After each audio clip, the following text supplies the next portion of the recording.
Bam! Welcome to another episode of Mike Sports. I'm your host, Eric, joined as always by my co-host, Landry. Landry, how are you tonight? You know what? I think it was a pretty good week, man. I think I love Philly today. I really like Philly, man. They did a good job. Yeah, it's funny. I wonder if you'd feel the same way had the Dallas Cowboys won earlier in the day and the Eagles basically pulled out the old middle finger and said, yeah, bleep you. Yeah, your dream from last week when we did our show did not come true. You did not get a chance to go up to the 1 yard line and go, eh. I would have loved it if they pulled a Brian Westbrook while being down in the game and just run. They're breaking away for the winning touchdown. Slide at the one. Screw you. Yeah.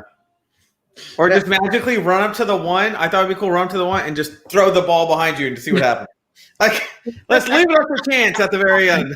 We'll see what happens. Just throw it up there. That would have been cool. It's funny. I almost got the impression, like, I thought about it. If you ever seen the movie Hot Tub Time Machine, where at the end of it, when they all go back to the future except for the Dorchin, and you see in the video, he's like, was it morally wrong for me to use my knowledge of the future for personal gain? Better question. Do I give a bleep? Exactly. And then I asked, like, was it morally wrong for the Eagles to tank that game against Washington? Better question. Do I give a bleep? Like, those who are outraged by the whole, like, the integrity of the game, and, like, I get it. But again, Doug Peterson is the coach of the Philadelphia Eagles. He is not the coach of the morale of the NFL. Yeah. He is responsible for what is best for the Philadelphia Eagles. And that's my stance on it.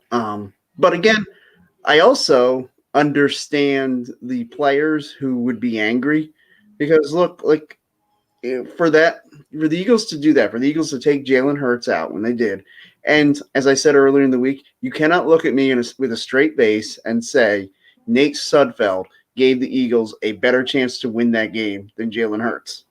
Like, you just can't.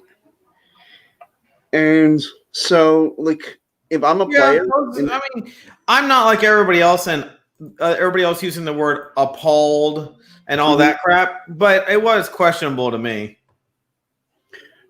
Well, and again, I ask you because you're an outsider. You're not a Philadelphian. You're a Dallas Cowboy fan. If the Dallas Cowboys had won earlier in the day, and then the Eagles played their game the exact same way, would you be outraged? Wait, say that again. I want to make sure I got you down. So if the Dallas Cowboys had beaten the New York Giants in the 1 o'clock window on Sunday, right, and then the Eagles still played their Sunday night game against Washington the exact same way, because then Dallas would have been rooting for the Eagles. Yeah. Would you feel the exact same way that you do now? That you don't have a problem? Yeah, I do. I mean, look, to me, I had no faith in the Cowboys. I didn't really care, honestly, anymore. I was just waiting for the draft for the Cowboys. I'm over. If they got in the playoffs, we're just going to get embarrassed first round. Didn't mean anything to me. I will say this. Dak has a hell of a lot of leverage this year in the negotiation. So he definitely, not being in the lineup and seeing how it fell apart for Dallas, certainly did give him a lot of leverage. Oh yeah, I agree. Oh shoot, I'm fading out here. I know, you're fading away. I'm gonna have to put this comment up here. Okay. He wanted to get a look at all the well, I'm assuming he means quarterbacks, but to me, it's like that's what practice is for, not national television. But what do you say? Really, Peterson said he wanted to get a look at quarter. Yeah, I think he did want to get a look at quarterbacks. I think the problem people have with it is you still had a chance to win the game. So was it about evaluation or was it about winning? And when I saw a clip on ESPN today saying he counteracted himself with two different comments about we were playing to win, but I wanted to have a look at my other quarterback. I think that really confused people on, was one a prepared statement and the other your real intention, or vice versa? Like, I think people just got confused. Personally, I didn't care. I'm like, look, it's over. NFC East, like, what the hell do y'all think is going to happen? No one's making a Super Bowl run out of these teams. Does it really freaking matter? But according to Philly fans, it really does because they try to confront Doug Peterson on his way out of the stadium. So some people were really pissed. Well, what it was is some players were upset over it. Oh, no, these were fans tried to get past security to confront Doug Peterson. Well, there were no fans at the game. So I don't know. Maybe like you're allowed to be in the parking lot, and when he actually left the stadium, they were there to try to say something to him or did a picket sign thing. I mean, we all know about the players. It's kind of hard not to know players are upset. I personally don't see what the big deal is, but you know. Well, and again, I have my opinion. Like I said, do I give a bleep about the Eagles, tanking that game? No, I don't. Yeah. But do I understand why a player would be upset? Absolutely. Because, hey, look, if I was a player, I'd probably look at it and say, hey, why did I come in, every day? Why did I come in Monday for film session? Why did I come in Wednesday, to get ready for this game? Why did I come to every think about Wentz not even being suited up? Well, I mean, that just goes again. I don't think that says anything, really. Okay. Yeah, I don't think that's a statement about his future because, again, as everything played out, you did learn that Doug Peterson wanted to get a look at Nate Sudfeld, and he wouldn't have been able to do that had he dressed Carson instead of Sudfeld. Sure, yeah, that makes sense. On this one, I'm guided by you because, I had opinions all season and whatnot, but this game was just simply a matter of, do you want to spend time getting some last-minute evaluation or do you want to win it? So, and because I don't have personal stake in being an Eagle, I can't judge that one way or another. So I don't understand the outrage because I'm like, why are people so offended? Now, if you're a player on the team, I totally get it. You want your heart on the field. You want to play until the final whistle. I get that. Yeah, and that's my statement. I understand the players' attitudes and the players being frustrated by that move. As a fan, I don't see what the big deal is. And if I'm a Giants fan, my attitude would be, well, maybe we should have won some of our other games so it didn't come down to rooting for the Eagles to beat the Redskins to get to the playoffs. Whenever you put your fate in somebody else's hand, you can run into this. Sure. Yeah. A few years ago, when the Eagles needed the Bears to go into Minnesota and win in order for them to get a playoff game, the Bears had nothing to play for and would have had every right to basically done nothing in that game and let Minnesota win. They didn't. They chose not to do that, and that was their choice. But if they had done that, would I have been annoyed? Sure. Would I have been outraged? No. Okay. Well, look, man. I mean, I had when I saw that they took Hurts out, I had a roid rage. I destroyed my girlfriend, my living room, everything known to man. And then after I was done, I was like, maybe it wasn't so bad. But I already scorched her, so it didn't matter. It's a healthy response. I'm glad you worked out. Yeah. I mean, as a life coach, I try to practice good cognitive behavior. And I was like, well, the best thing is to, people always say, get your feelings out. I decided to practice that. Just many died during the process. Right? So as long as no animals were harmed in this process. Right. Or at least, where are we at on schedule? Who? Okay. I guess we should get to the playoff games. Felt like we could take a minute or two since normally we run through 16 games. This week we're running through 6, so I figured it shouldn't take us as long. Okay. So the first game on Saturday is Buffalo hosting the Indianapolis Colts. Now, you know where I stand on this. Yeah. First of all, you've liked the Colts much more than I have this year. I think the Bills are going to trounce the Colts, literally blow them up. I think this is like a 42 to 16 game kind of thing. I think it's going to be not even a close game. I think the Bills are going to show that they're made to be in the playoffs this year. So my prediction at the beginning of the year saying the Bills would be out in the first game. Well, I thought they might play a better team too. So I definitely am going to lose that war. But I do not think the Bills reach the championship game. All right. Well, I guess we'll visit that next week, assuming we're both right, because obviously I'm taking the Bills. Right. I don't think. Who do we want to predict going to the Super Bowl before we start picking playoff people? Kansas City, New Orleans. I think New Orleans. And I'm pretty good with that. Like, I'm pretty on board New with Orleans that. So goes in Green Bay and wins an we NFC may title. not have a lot of debate when it comes to the Super Bowl. Now, obviously, we'll see who's going to win it. But okay, cool. I think we're close on that one. Yeah, I just like the New Orleans' ability to adapt no matter what their situation. And we always need to say, with rights to reserve, if any major injuries happen to important players, the right to change the pick. Absolutely. Okay, cool. The next up at 4:00 on Saturday is the Los Angeles Rams at the Seattle Seahawks. I'm gonna go Hawks because I like you. I've lost a little faith in the Rams show, and I think Wilson right now is playing good football. I don't think they reach a championship game either, but I think they will pass this round with flying colors. Yeah, no, I don't think they make the conference title game either, but I do think they win this round. Yeah, right. So we're in agreement there. Tampa Bay at Washington on Saturday night. This is the one where it's kind of like it looks obvious it'd be the Bucks, but the Bucks have they've shit the bed on some games that they should have just clearly won. Mm-hmm. This one, I'm going to go with Tom Brady and his prestige of having playoff experience and not buckling under pressure. I do think Washington has an excellent defense, but Alex Smith putting them in the game, probably alternating quarterbacks. Anytime I hear alternating quarterbacks, you kind of turn me off as a winning team. So I'm going Bucks. Yeah, the old expression, when you have two quarterbacks, you have none. Yeah. I think this is a case of, who do you trust, Alex Smith or Tom Brady? Right.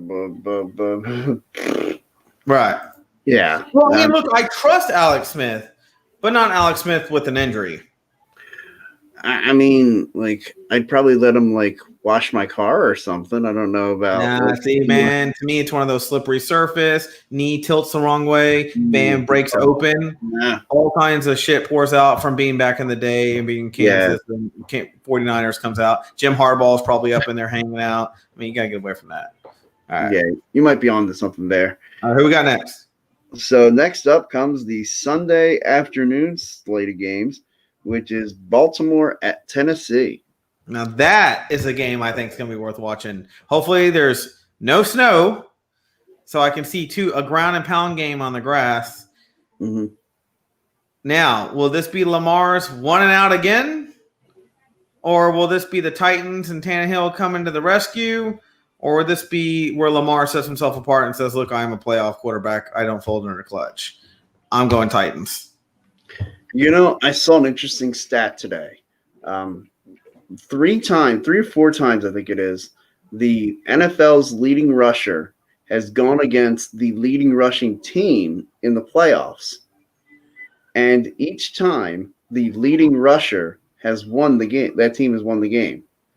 Now, I don't know if that stat means anything or not, but that would mean the Tennessee Titans would beat the Baltimore Ravens. So I'm going to go Titans. I'm going to go Titans just because I think they fundamentally look better other than that blowout game they were in. But like I said, they're not a snow playing team. They went up playing some snow, and that game was different just by environmental standards. Right. So I think as long as it's not snowing in Tennessee, which it does occasionally, I think Tennessee just fundamentally is built better than the Ravens. Although I do trust the coaching of the Ravens, but Lamar seems to play different when it comes clutch time. He's no Michael Jordan. I mean, he doesn't play like a Mahomes when the shit's on the line, and that's been one of his. There's a good stat about that where he's lost, I think, 92% of his games where it's been on the line, and he's the guy with the ball last or something like that. Oh wow! So yeah, regular season he dominates. He gets in postseason and looks different. So. All right, then at 4:00 we have the Chicago Bears at the New Orleans Saints. Considering we both just said we think the Saints are going to the Super Bowl, I think it's fairly obvious we are taking the Chicago Bears. No, New Orleans Saints. The Bears. The line is actually 10, if you were interested in that. Yeah, the Saints are -10. Really? Yeah. Okay. And it's in New Orleans. I really actually think they'll cover that line. Yeah, I do too. I don't see why they wouldn't. Right. There's nothing right now. Looking at, like I said, now we're going to see Drew Brees for the first time in his career, who actually had rest before he went to the playoffs versus going in barred up and injured and whatnot. This is the first time he's been on the other end of the spectrum of being able to be a little more fresh going in. So that makes me more confident in the Saints, actually. Yeah, they've choked the last few years in different spots, and they were robbed by the refs. Well, that was their little sweater wearing they did, and optometrists in Louisiana offering free eye exams for any NFL ref. Like, I mean, that was pretty funny. Yeah, they didn't take that line down. Yeah. And so next up, the Cleveland Browns at the Pittsburgh Steelers. Interesting situation here with game of the day, in my opinion. Yeah, with Stefanski testing positive for COVID, won't be there.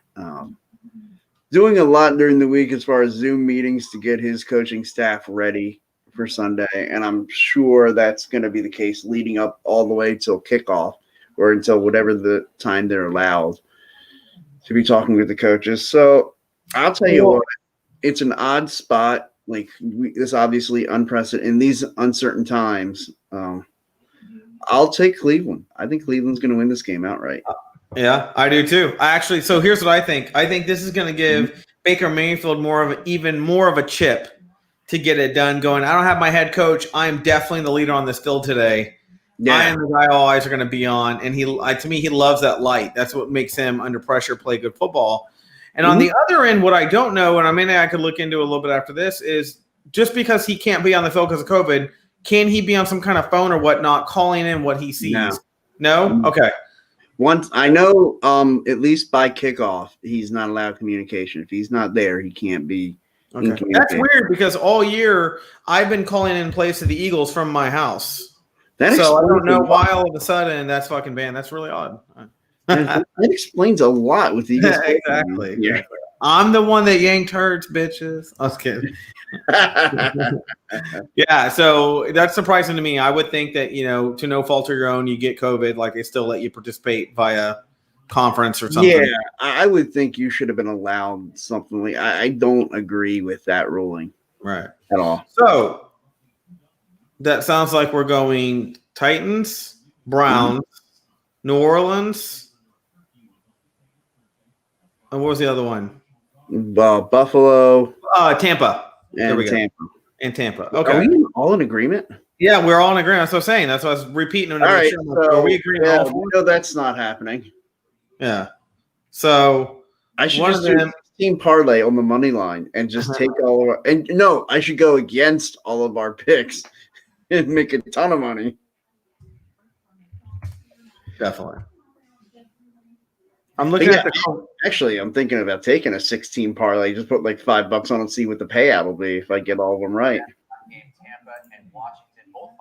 I'm looking at the carousal of NFL coaches fired, since that's be our next topic, since we're done with kind of the playoff pick.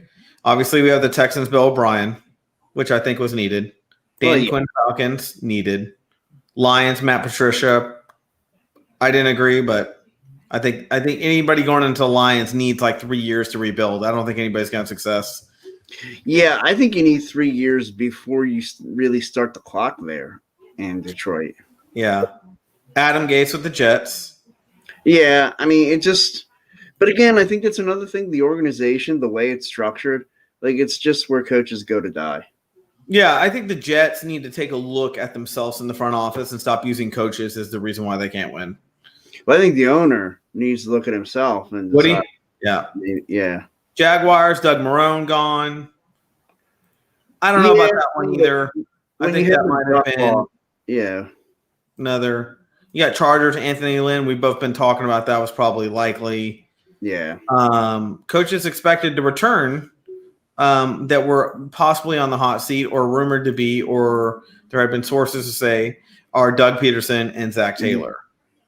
The Bengals. And I'm kind of like, anytime your starting quarterback goes down, I really don't think you can say it's on the coach that year. So, and it's not like they went winless after he went down. Well, and they thought Mike McCarthy, was going to be on the hot seat too, because he just, but he almost matched Jason Garrett's record without Dak Prescott. So, I mean, it's hard to knock him now. Yeah. And look, they were right in the playoff picture up until the very last day of the season. Now you can say starting quarterback sucks, so anybody could have been in there regardless of coach, or you can say the Cowboys had no heart and gave up a long time ago and had 2 wins only, depending on how you want to look at it. So I look at that team play with a heck of a lot of heart when they played the Eagles in week 16. They were down 11 points in the second quarter, and allowed 3 points the rest of the game. And didn't we make a bet on that game? No, I don't recall that. I'm gonna have to go watch the tape. That's the best part about YouTube, is I can go watch anything we've already said. Okay. I'm sure somewhere in this comments later on we'll have somebody tell us exactly what that bet was supposed to be. Yeah, for sure. I think we were supposed, one of us was supposed to supply the other one with some merch from since the Eagles lost, I'm supposed to sport some Cowboys merchandise during a show or something. Yeah, I think one of us was supposed to wear the shirt or the hat of the other team. Right. Something like that. So, obviously I dominated that bet. So, I'll expect you to send me a Cowboys hat or something to wear. And yeah, well, it's weird is I got a feeling when it gets in the Philly zip code and goes through an X-ray machine, it's going to get burned up or thrown away. It's not even going to make it, It's like one day you try to send me some Philly cream cheese. Right. I never got it. And then I go to H-E-B or Walmart, and that particular item is literally on fire and burnt down, and there's nothing there. So national championship game. Let's talk about the playoffs. Yeah, Ohio State, Alabama. Let's talk about the 2 previous games. Sure. Alabama whooped that ass against Notre Dame. What was the score on that one? I don't even recall. Notre Dame versus Bama. I was traveling that day. I just had 14-31. You know what? That's not bad against Alabama, in my opinion. That's not bad. I felt like it was bad. Okay. Now Clemson, Ohio State. Yeah, Ohio State was pretty bad. Yeah. 49-28. Almost an equal spread. Well, no, not. But still, it's basically each team doubled the other team's points about. Mm-hmm. Right? So but Ohio State just pushed around Clemson. Right. And that was very unexpected because Clemson's a built program, got a good couple of years of being under pressure under the belt in the playoffs and whatnot. And they look like they weren't ready for the physicalness of Ohio State at all. Yeah. And I don't think Fields was like the separator or anything. I just think Ohio State overall on the line and the trenches and the backfield, they just looked like they played better football. Yeah, well, they played a very physical brand. They played that smash mouth. It almost kind of made me think back, and I know you're going to really appreciate this when I tell you. It made me think about Nebraska, that Florida game. Wait, what? Florida what? Nebraska, Florida. From, what was that, 94, 95? No, Nebraska, Florida was the 94 season. And that score was 49-16. Let me look. Nebraska. There's the physical nature in which Ohio State dominated Clemson. Yeah. Reminded me of that. Yeah, and what I liked about that game is Steve Spurrier came out and just said after the game, we got our ass whooped. They physically tore us up and down the field. If I recall, there were 11 injuries in that game, all on the Florida side. They just got beat up. So we have a contrarian point of view for our Washington-Tampa game. So I'm going to put this up there just to show that we're not biased. Justin, there you go. That's for you.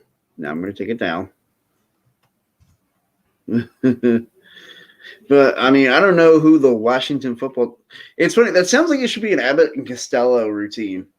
What is the name of the Washington football team? Yes. No, what's the name? Nice. Oh, so the Florida Gators were 12-0. The Nebraska Hunters were 11-0. Nebraska won 62-24. If anybody wants to know that shit. That was Justin, embarrassing. And, it had one of the best running backs in history. He would train by dragging his girlfriends down a staircase in order to everybody got up confused. I thought that was domestic violence. It was all training. It was a training exercise. And My friend used to have a GIF of a girl being dragged down a staircase by Lawrence Phillips over and over and over while something was loading. It would just drag. So Wentz was so scared. Don't even think he dressed out for the game. Justin says about Wentz and the Philadelphia Eagles. No, and that was part of the problem. They made him stay in the locker room because he refused to get dressed. Like, he was literally standing there naked. So they said, no, you can't come out onto the field. Oh, now he's knocking the Cowboys. So, yeah, well, Justin, equal opportunity, you know? Equal opportunity. He's keeping it real. Yeah. So, all right. So, national championship game. Justin, do you got Alabama or Ohio State? Let's see what he says. All right. Well, I'll give you my prediction while he's typing his. Okay. And post that what he says. All right. Well, I mean, yeah, I'll put it up when he puts it out there. I do think Alabama's going to win, but it's going to be. I think it's going to be a good game. I don't know, man. I got this weird feeling. Mm-hmm. It's like I naturally go with Alabama just out of pedigree. Sure. But Ohio State looks like their momentum is ridiculous right now. Yeah. Like, it's kind of like Alabama knows a train's coming. They're building a brick wall, but did they put enough bricks layered in order to take the hit from that train that's got so much momentum behind it? And I do not like Ohio State, but I think in this game, I want Bama to win. I like Bama as a program, but I think Ohio State has a slight edge by like 7 to 10 points. Look, I wouldn't be surprised. They just look more dynamic. So the line of the Alabama game looks more fundamentally sound. The line of the game right now is Alabama minus 7.5. I got to be honest, as a gambler, I love Ohio State. Yeah. Oh yeah. I want to take the points. This is that game where you go put $2 million down. Ohio State just whips it, and you're like, "I'm rich. I'm rich, bitch." Yeah. I'm Rick James, motherfucker. It's first of all, it's kind of weird. They've already said that the game could possibly be pushed back to the 18th should any COVID stuff pop up again. But right now it's scheduled, and it's funny because I thought I missed the game, so I was like, "Oh shit, the national championship!" And then I was like, "Oh wait, I forgot they knocked it back to the 11th." So yeah, like you said, if there's any issues, they already have a contingency plan of moving it back to the 18th.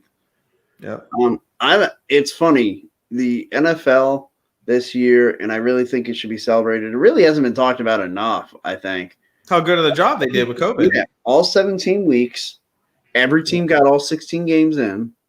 Yeah, they had to shuffle some things around. But it all got done at the end of the day.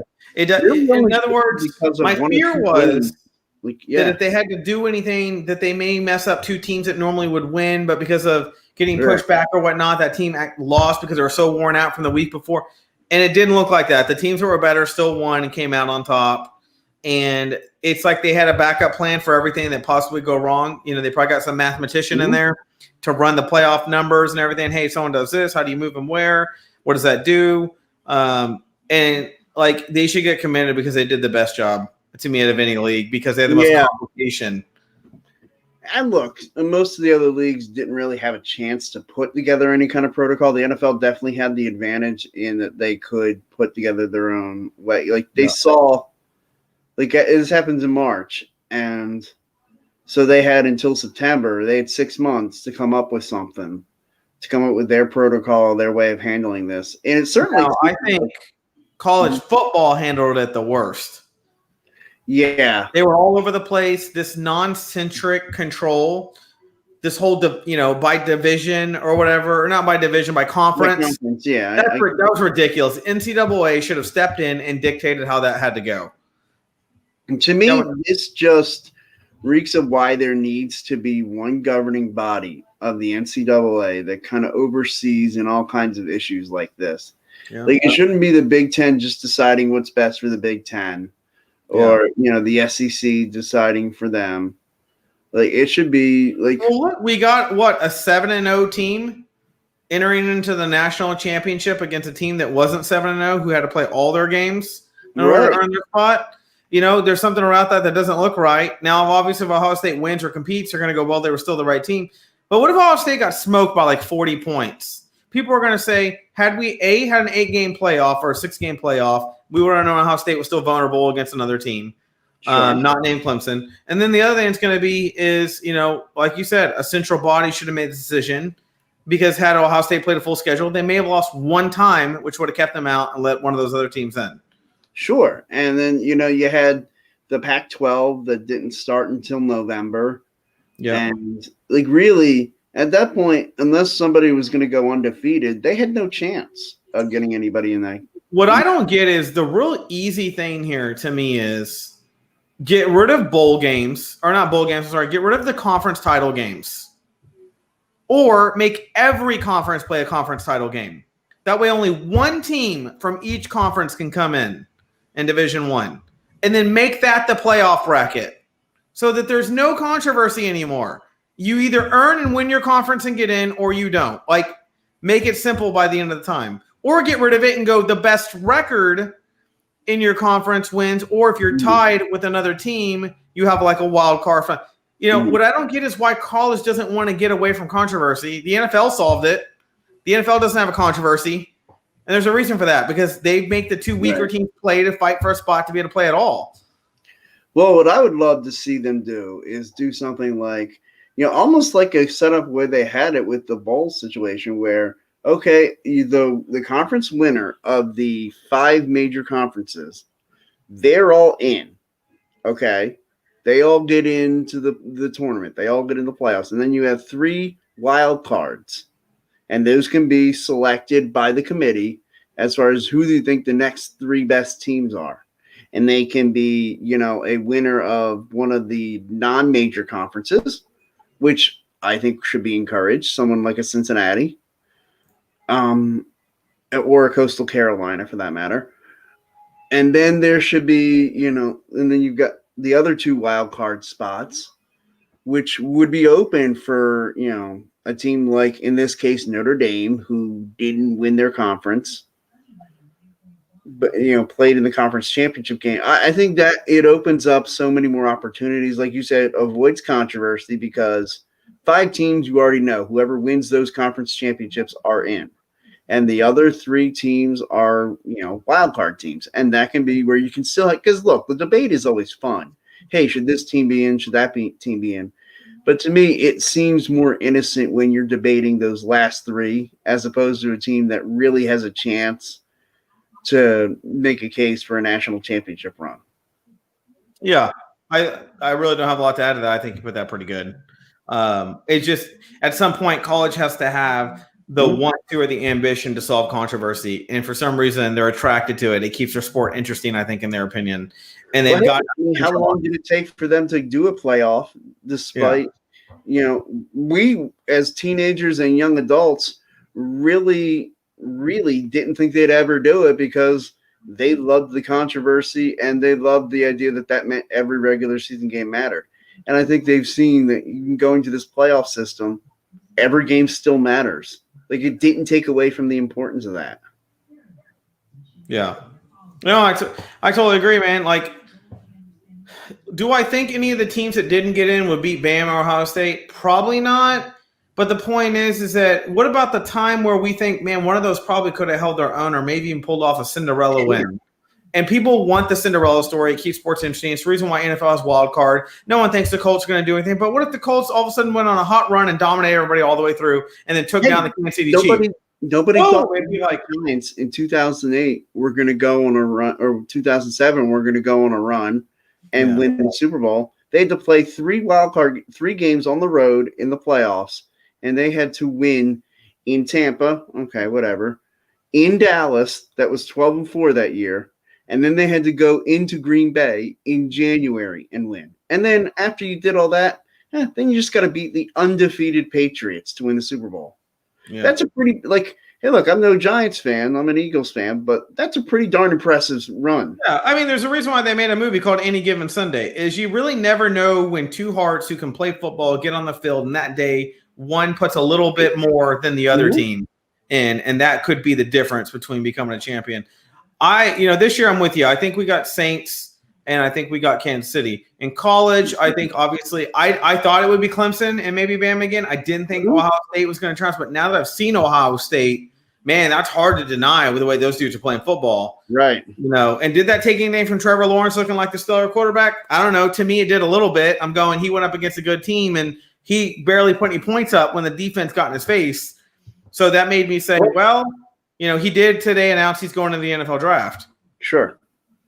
To me, what I found interesting was just kind of a breakdown, because I like to go next level. I like to see the broadcasters who do more than just, talk about oh, wow, look at what Clemson's done throughout their history. And hey, we've got this cute story about how their coach used to be a fan of this guy.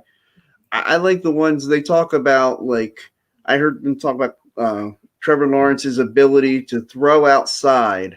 And he likes to go outside the numbers, and that's where he likes to throw the ball, just counting on his athletes to be better than the other team. And whereas in the NFL, your primary maneuvers are inside the hashes, where it's all about maneuvering, configuring your body, and getting the right matchup that you want, and then finding the right window in which to throw the ball. And I just thought that was interesting, because that just shows, even though we look at Trevor Lawrence and think, my God, this guy's a stud, and he is, but he's going to have a lot to learn, a lot to adjust to when he gets to the NFL, because just based on that, the NFL is a league where you operate inside the hashes. That's where you have to have the bulk of your success. You can't count on just throwing it outside and your receiver's just better than the DB, because now, these are the best of the best playing there. Well, look, I think who are the two that they thought were out? Texas A&M, and what was the other team in college? There were two teams that were kind of we keep coming down to 6 teams Texas every year. A&M and Florida. Florida, yeah. We keep coming down to 2 extra teams that we think should have got in. So really the debate has become, should we have a 6 or an 8-game playoff bracket? And, I don't know the answer to that, because, 1 year there might not be 2 teams after 6 that look worth a flip, and another year there may, right? So what do you do there? I think you solve that with conference games.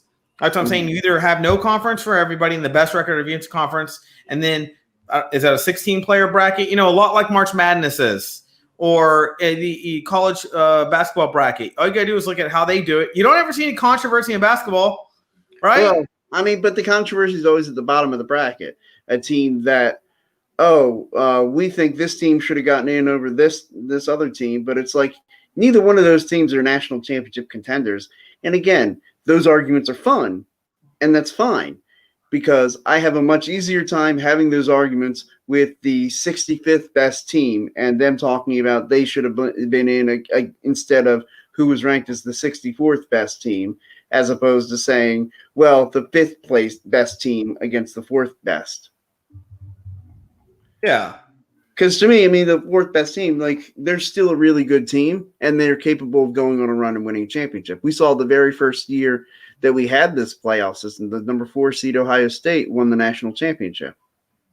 Yeah, and look, an 8-game, I think 8-game makes sense. Mathematically, 8 has always worked when it comes to any kind of bracket. Well, sure. Creating an equal side to both things.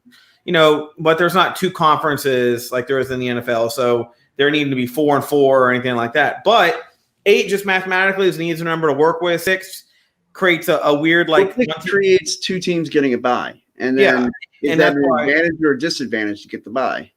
Right. And what do you think? Some people think, well, those 2 teams should have to play a harder team. I say no. Let the 4 bottom feeders fight each other. Bottom feeders beat it out, and they create a wild card for the college playoff, and then after that, then the 4, and that'll make the other 4 rested.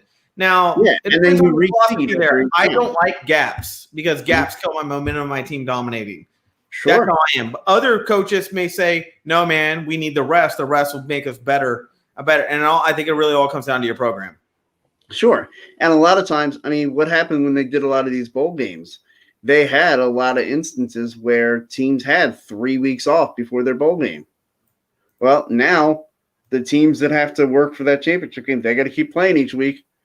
And the schools that the top 2 teams would then kind of have that bye week that they normally would have gotten with bowl week. Yeah. So that'll work, man. Look, I see a lot of room for college to improve. I just wish 1 year they'd sit down and stop doing baby steps and just make a big step, get it stamped in, and set the expectation for, and then tweak that instead of making little tiny steps and then debating for 2 years, 3 years whether they should make one more baby step. It's annoying. But also if we were to go to that 16 format, yes, I would think you reseed after the buys. Yeah. The top seed would get the worst remaining seed. Yeah, I'm not a 16 game person, but I am an 8. I think an 8 bracket works for me. Oh yeah. 16 becomes too watered down. Then it's like because then you like teams are waiting 4 weeks before they're playing their next game that are top seeds. Well, I mean, it would be like they'd have to play in each of those rounds too, but they would get the lower seed. Like, but to me, it waters down then all of football. Like then it's like, okay, you had 8 weeks of the regular season, and now you have to basically do half of that in the playoffs. Or another way that doesn't ever get talked about that I've always said, make college play more football games in regular season to iron out people and get losses on them. Make it be 14 games or something like that. Yeah. You know, I'm like, why are we always arguing about the playoffs? Why can't they make a couple more games? And one thing I would like to see, I'd like to see it be a universal thing. Everybody has to play the same number of games. Yeah. It sounds like to me like we're both in unison. The main problem with the NCAA is the NCAA isn't calling the shots universally across all of college. There's a breakup in mentality. And unfortunately, that has created very uneven playing fields come playoff time or conference title time, you know, or teams being able to have an easy schedule where they're playing people in their conference and not one of those teams is a winning team. So they look like champions. Like for a long time, Oregon kept getting in, but Oregon, when they finally got a shot, like we finally got to Ohio State, they got destroyed. You know, it was all crap. They were never going to be able to compete with that style team. They didn't have the program. I think we've seen with the advent of this playoff system that we haven't had as many of the cupcake matchups. Yeah. Ooh, cupcakes sound fucking good. Good call, man. Good freaking call. You said that. I'm like, all right, shove over. See ya. Yeah, right. I got to take a run to Giant. I got to get some cupcakes. A cupcake and a beer would like make my day right now. All right. Ooh, not the wife or girlfriend because you're going to rip ass after you do that. Yeah. Anytime you're with a woman who eats like that, you know, I make them face the other way. Like their butt ass needs to be towards the wall, not towards me. But, you know, I'm going to have to go with, man, this Bama Ohio State game's got me vexed because there's a part of me that's like Bama by 7, Ohio State by like 3. You know, the good news is it's a hard pick because we got 2 badass teams about to hit. But, and it's going to be fun to watch. Yeah, and I'm just hoping like the year that I thought Bama would roll on Clemson and Clemson actually played better football and won. That surprised me. I'm wondering if I'm seeing the same thing where the Alabama program's too stiff and you have this dynamic, crazy-ass offense coming in from Ohio State that'll basically chew through them. We'll see. I need to know, does Fields have bruised ribs or not? I mean, yeah, I haven't gotten injuries always change. Injuries always change what I think. So I don't know if he has a fracture, a bruise, or just in that game, just tender, and then it'll be gone by game time. You know, that might be the good news about the COVID thing is that he gets extra time to get healed up to play, you know, be the best he can be. And I'd rather have that anyways. So yeah, I just want to see guys at their best. Yeah, that'll be interesting. We'll certainly talk about that next week on our show, along with all the divisional matchups that we'll be previewing. So everybody, we want to thank you for joining us. All those who commented, John, Justin, just everybody. You tune in, and Phil, who checked in for us. Inner Zone. Yeah. Make sure everybody hit that like, subscribe, any button. I just always think it's a good idea. Just blindly follow whatever the computer tells you to do. Like The Office, when they have the GPS on their thing and it's pointed at a lake, and they go, nope, that's what the GPS says, and they just go into the lake. It's funny. I have a funny story about that too. In Pittsburgh, I was driving on a bridge and there was construction, and it was turn left now, and I'm in this narrow spot, and it's like I'm about to go. If I turned left, I'd go right into the Allegheny River. I'm like, no, don't kill me. Like, maybe there's gold in there. Like, no, GPS says to do it. Yeah. All right, everybody have a great night. Continue to stay safe. All those socially distanced. Don't go storming the castle in Washington, guys. Yeah. Well, that's where I'm going. I'm waiting to cut this off and get my cupcake, my beer, and my 4x4 and my Trump flag, and I'm out. Everybody have a great night. Happy football, everybody. Peace out.